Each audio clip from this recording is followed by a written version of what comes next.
आज दत्ता खेमनर आहे, त्यांच्या संरक्षणासाठी काय मागणी करावं, कारण त्यांनी मोठा असं काही प्रकरण उघड केलं.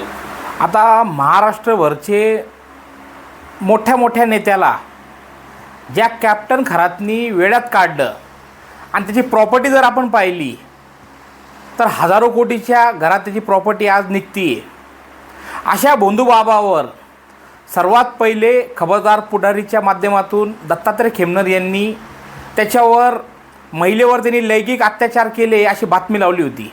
त्यावेळेस त्याच्यासोबत आम्ही उभे होतो. त्यावेळेस त्याच्यावर अनेक वेळा हल्लेसुद्धा झाले अशा बातम्या लावतो म्हणून. तर प्रशासनाला आमची मागणी आहे का त्याला पोलीस बंदोबस्त देण्यात यावा. कारण कॅप्टन खरातसारख्या माणसावर जेव्हा त्यांनी बातमी लावली तर रुपाली चाकणकरसारख्या महिलांनी, ज्याला महिला आयोगचा अध्यक्ष केलं, त्या महिलेनेसुद्धा त्याला धमकी दिली का तुम्ही हे बातम्या खोटे लावताय.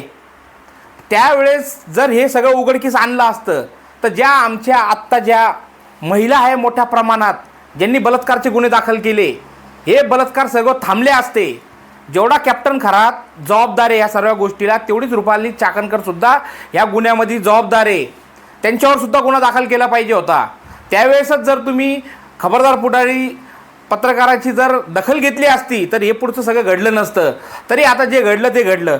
पण पत्रकार दत्तात्रय खेमनरवर कधी पण जीव घेणा हल्ला होऊ शकतो, याची प्रशासनाने दखल घेऊन त्याला पोलीस बंदोबस्त द्यायला पाहिजे अशी राष्ट्रीय श्रीराम संघाकडून मी मागणी करतो.